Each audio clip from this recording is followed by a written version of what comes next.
SI भर्ती रद्द हुई तो इसका क्रेडिट लेने के लिए जिस तरह से हनुमान बेनीवाल वर्सेस किरोड़ी लाल मीणा हम सभी ने देखा, हम सभी इसके साक्षी बने। और क्रेडिट कौन लेगा, इसकी लड़ाई एक नहीं दो नहीं निरंतर दिनों तक चलती रही। लेकिन अब आप बताइए कि इस आत्महत्या का क्रेडिट कौन लेगा साहब, जो लगातार इस मानसिक अवसाद के कारण हो रही है।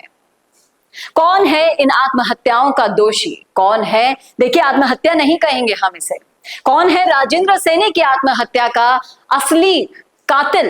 करेंगे इसी मुद्दे पर चर्चा इस वीडियो में, बताएंगे आपको वो सब कुछ जो सोच कर इन लोगों ने अपनी जिंदगी को खत्म करना उचित समझा है। यहां तक कि कोई फैसले का इंतजार नहीं, जिससे ये लड़ाई बढ़ती जा रही है, जितनी ये लड़ाई बढ़ती जा रही है उतने ही अवसाद बढ़ते जा रहे हैं और ऐसे मामले भी बढ़ते जा रहे हैं। इसलिए जुड़े रहेगा आखिर तक हमारे साथ। नमस्कार, मैं हूं चेतना शर्मा, आप देखना शुरू कर चुके हैं संवाद भारत का, भारत के लिए। तो दौसा का ये ट्रेनी राजेंद्र सैनी इसका नाम, एसआई भर्ती विवाद के चलते इन्होंने ट्रेन के आगे कूदकर अपनी जान दे दी। आत्महत्या का मामला बताया जा रहा है साहब ये, लेकिन ये आत्महत्या नहीं है, ये है सरासर हत्या उन लोगों के द्वारा की गई जो इस मामले को लटकाए जा रहे हैं, कोई फैसला नहीं कर पा रहे हैं। सरकार की भी उतनी ही इसके अंदर मिली भगत है इस हत्या में जितना उन लोगों की जिन्होंने ये पूरा का पूरा षड्यंत्र रचा था ऐसे मासूमों के खिलाफ।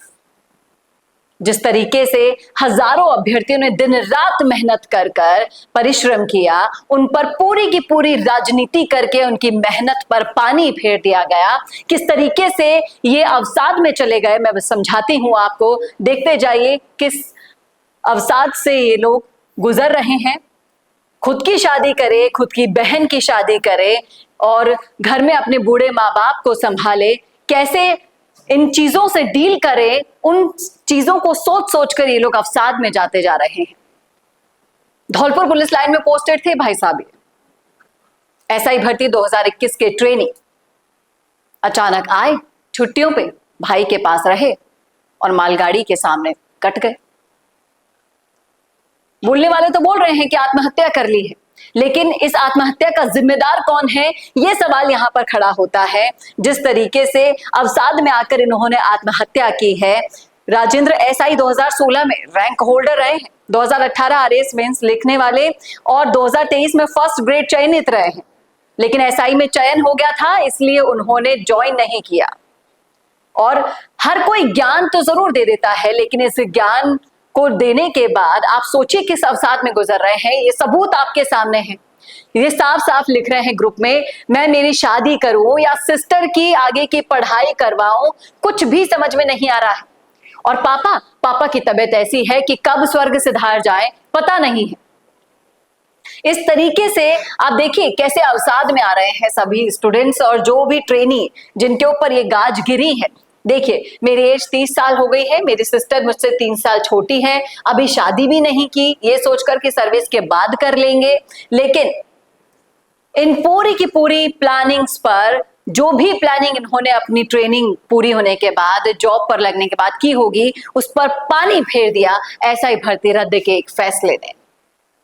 इनको बोला जा रहा है कि सबको पता है इसका हल किसी के पास नहीं है, इसलिए मजबूत रहिए, अच्छे दिन आएंगे।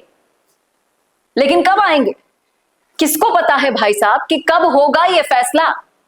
एकल पीठ के फैसले पर रोक लगा दी गई है, डबल बेंच का कोई अता पता नहीं है, क्या होगा, कब होगा, कैसे होगा। जितने भी भर्तियों रद्द करने वाले ग्रुप था वो लगातार पैसे इकट्ठे कर रहा है कि वकील हम हायर करेंगे, सुप्रीम कोर्ट में याचिका दायर करेंगे, एसआई भर्ती तो रद्द होनी ही चाहिए। ये होगी या नहीं होगी ये आपको, मुझको, किसी को भी नहीं पता है, लेकिन ये जो हमारे सामने हो रहा है इसका जिम्मेदार कौन है। आज ये राजेंद्र सैनी है, कल को कोई और भी होगा जो इस अवसाद के कारण अपनी जीवन लीला समाप्त कर लेगा, और इसका क्रेडिट कौन लेगा। हनुमान बेनीवाल लेंगे या किरोड़ी लाल मीणा लेंगे, या फिर तमाम वो लोग रहेंगे जो एसआई भर्ती पर दिन रात सुबह शाम सिर्फ और सिर्फ राजनीति करते रहते हैं। ये सवाल मैं आपके लिए यहां पर छोड़कर जा रही हूं, बताएंगा जरूर कमेंट करके कमेंट बॉक्स में कि राजेंद्र सैनी का असली दोषी और असली कातिल कौन लगता है आपको। और देखते रहिए संवाद भारत के लिए। नमस्कार।